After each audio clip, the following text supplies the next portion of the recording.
बिहार चुनाव में धांधली के खिलाफ महागठबंधन के विधायक देंगे इस्तीफा। एनडीए सरकार के शपथ ग्रहण का भी होगा बहिष्कार। चुनाव धांधली के खिलाफ महागठबंधन बना रहा है बड़ा प्लान। बिहार में चुनाव धांधली के मुद्दे पर घिरा चुनाव आयोग। बिहार में नया मोर्चा खुलने वाला है। क्या महागठबंधन के विधायक सामूहिक रूप से इस्तीफा देने की तैयारी कर रहे हैं? तेजस्वी यादव ने एक बड़ी बैठक बुला ली है, जिसके बाद कई सवाल उठने लगे हैं। दरअसल बिहार विधानसभा चुनाव के नतीजे आने पर पूरे देश में ही खलबली मची हुई है। पटना से लेकर दिल्ली तक ये सवाल उठ रहा है कि जो लहर चुनाव नतीजे में दिखाई दी, वो बीजेपी के चाणक्य माने जाने वाले केंद्रीय गृह मंत्री अमित शाह को भी क्यों नहीं दिख पाई? विपक्ष के नेताओं की तो लहर है, तो क्या एनडीए की जीत ही दूर दूर तक नहीं दिख रही थी? यही कारण है कि विपक्ष तो अपनी जीत की बात कर रहा था। अमित शाह भी मात्र 160 के आंकड़े के आगे नहीं जा रहे थे, लेकिन चुनाव नतीजों में एनडीए को 202 सीटें मिल गई। इसके बाद से ही ये नतीजे सवालों में घिर गए हैं। पहले तो एसआईआर को लेकर ही महागठबंधन सवाल उठा रहा था। फिर जिस तरह से वोटिंग से ठीक पहले मतदाता सूची में 3 लाख वोट जोड़ दिए गए, उस पर ज्ञानेश कुमार की जो सफाई आई, वो तो और भी हैरान करने वाली थी। उन्होंने इसे सामान्य घटना बता दिया, लेकिन ये सवाल चुनाव आयोग से पूछा जा रहा है कि इससे पहले ऐसा कौन सा चुनाव देश में हुआ है जब वोटिंग से पहले अचानक 3 लाख नए मतदाता सामने आ जाते हैं। चुनाव में धांधली के सवाल पर अब विपक्ष बड़ा कदम उठाने जा रहा है। विपक्ष विधानसभा में शपथ ग्रहण से लेकर एनडीए सरकार की शपथ ग्रहण तक का बहिष्कार करने की तैयारी में है।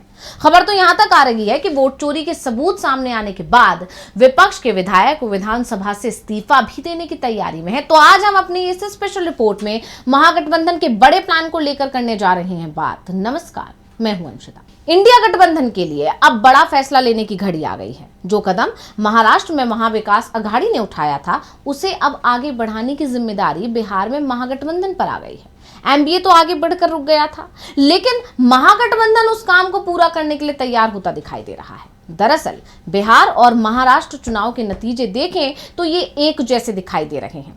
दोनों ही चुनावों को देखें तो एनडीए की सफलता का स्ट्राइक रेट 81% से ज्यादा रहा है, और बीजेपी ने जितनी सीट जीतने का दावा किया था, नतीजों में संख्या उससे भी ऊपर निकल गई है, जबकि ऐसा होता नहीं है। महाराष्ट्र विधानसभा चुनाव के जब नतीजे आए थे तो महागठबंधन ने इन्हें सिरे से खारिज कर दिया था। वोट चोरी के आरोप लगाए थे, बताया था कि 47 लाख वोटरों को चुनाव से पहले महाराष्ट्र में जोड़ा गया और फिर इन्हीं वोटों की मदद से चुनाव चुरा लिया गया। जिन सीटों पर 25,000 या उससे ज्यादा वोट जोड़े गए, वो सभी की सभी सीटें एनडीए जीत गए। और सबसे बड़ी बात तो ये है कि जिन सीटों पर वोटिंग लिस्ट में सबसे ज्यादा धांधली के आरोप लगे, वहां महायुति गठबंधन, जो महाराष्ट्र में एनडीए का ही रूप है, वहां बीजेपी के उम्मीदवार चुनाव लड़ते दिखाई दिए थे।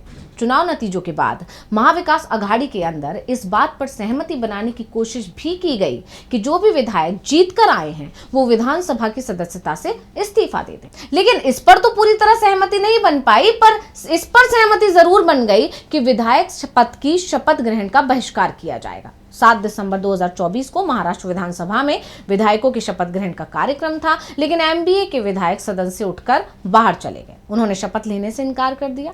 यह बीजेपी के लिए बेहद शर्मिंदगी की बात थी कि शपथ ग्रहण में ही विपक्ष की कुर्सियां खाली पड़ी हुई थी। सत्ता पक्ष तो था, लेकिन उस पर वोट चोरी के आरोप लग रहे थे। हाँ, वो बात अलग है कि दूसरे दिन एमबीए के विधायकों ने शपथ ली, क्योंकि कुछ विधायकों ने क्षेत्र के विकास के नाम पर इस्तीफा नहीं देने का दबाव अपनी पार्टी पर बना दिया था।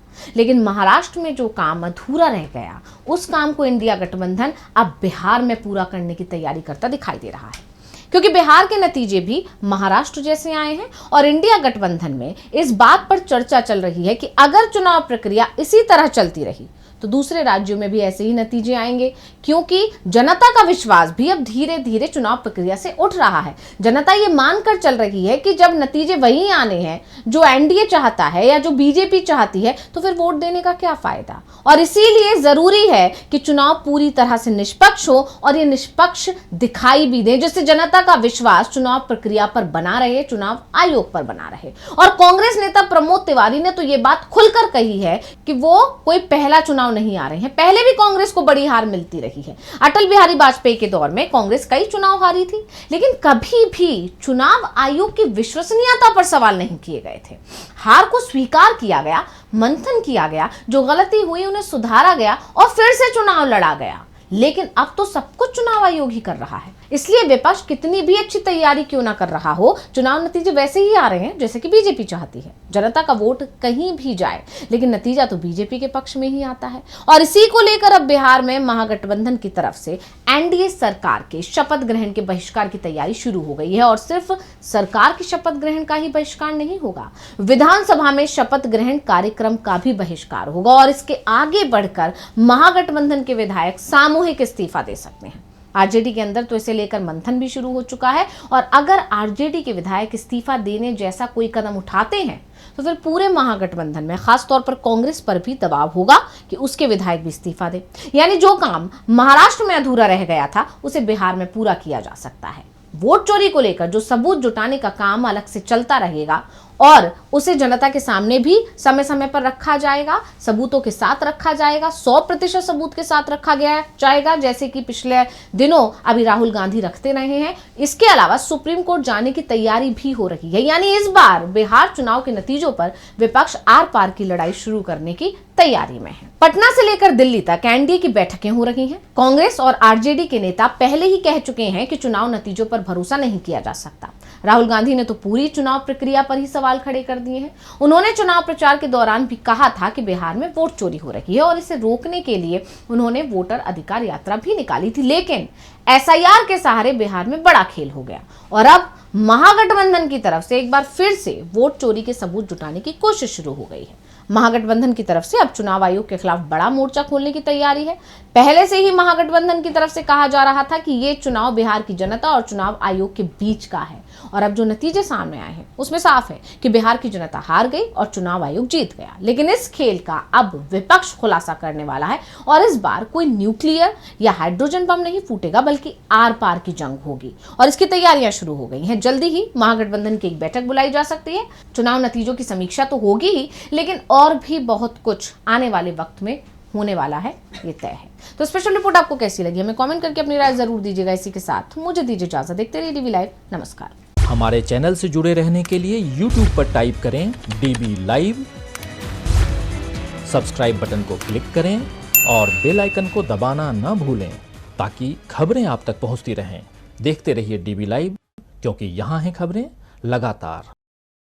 हमारे चैनल से जुड़े रहने के लिए YouTube पर टाइप करें डीबी लाइव, सब्सक्राइब बटन को क्लिक करें और बेल आइकन को दबाना न भूलें ताकि खबरें आप तक पहुंचती रहें। देखते रहिए डीबी लाइव, क्योंकि यहाँ हैं खबरें लगातार।